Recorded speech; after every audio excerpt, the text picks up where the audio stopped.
ফরিদপুরের নিম্নাঞ্চলে বন্যা পরিস্থিতির উন্নতি হচ্ছে, কমতে শুরু করেছে আড়িয়াল খাঁ, পদ্মা সহ বিভিন্ন নদ নদীর পানি। তবে পানি কমার সঙ্গে সঙ্গে দেখা দিয়েছে তীব্র নদী ভাঙন। বিস্তারিত জানাতে ডিগ্রিচর ইউনিয়নের পদ্মার পাড় থেকে যুক্ত আছেন মফিজুর রহমান শিপন। শিপন, জানাবেন কতটি ইউনিয়নে ভাঙন দেখা দিয়েছে আর ভাঙন রোধে পানি উন্নয়ন বোর্ড কোনো ব্যবস্থা নিচ্ছে কিনা?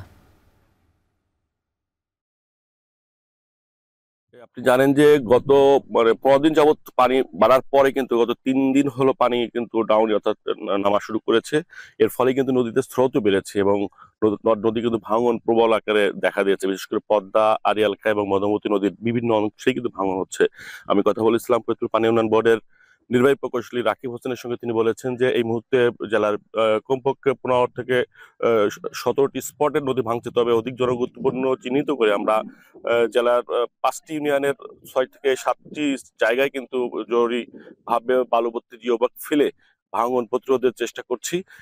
কারণ হচ্ছে ওইসব অঞ্চলের পাশেই কিন্তু বিপুল পরিমাণ জনবসতি রয়েছে, স্থাপনা রয়েছে, সড়ক রয়েছে, যেখানেই কিন্তু সর্বাধিক গুরুত্ব দেওয়া হচ্ছে। যদিও এই চেষ্টাটা কিন্তু প্রাথমিক চেষ্টা, অর্থাৎ স্থায়ী প্রতিরোধ করতে হলে সেখানে কিন্তু ভারী কাজ করতে হবে, অর্থাৎ বড় ধরনের কাজ করতে হবে, সেমনটি তিনি বলছেন। তবে এই মুহূর্তে যেহেতু ভাঙন প্রতিরোধের চেষ্টা করতে হবে, সেই কারণেই কিন্তু তারা মূলত বালুভর্তি জিওব্লক ফেলে প্রাথমিক চেষ্টাটা তারা চালিয়ে যাচ্ছে।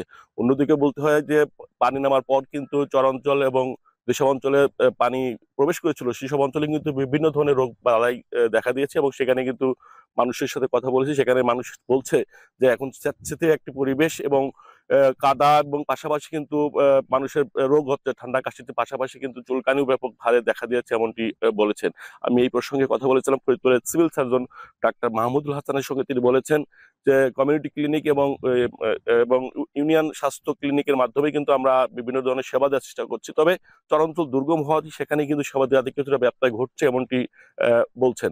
এদিকে জেলা প্রশাসনের পক্ষ থেকে সরকারিভাবে যে 13টি ইউনিয়নের 4টি উপজেলার 13টি ইউনিয়নের মানুষ যে পানিবন্দী ছিল তাদের সহায়তার জন্য কিন্তু খাদ্যশস্য বিতরণ করা হয়েছে। কথা বলেছিলাম ফরিদপুর ত্রাণ কর্মকর্তা সৈয়দ আমিনুল ইসলামের সঙ্গে। তিনি বলেছেন যে আমরা এই মুহূর্তে এখন পর্যন্ত 13 মেট্রিক টন চাল বরাদ্দ দিয়েছি এবং 5 লক্ষাধিক টাকা দিয়ে হয়েছে, যেটা ভাঙন কবলিত মানুষের জন্য এবং পানিবন্দী মানুষের জন্য সরকারিভাবে অনুদান দেওয়া হয়েছে।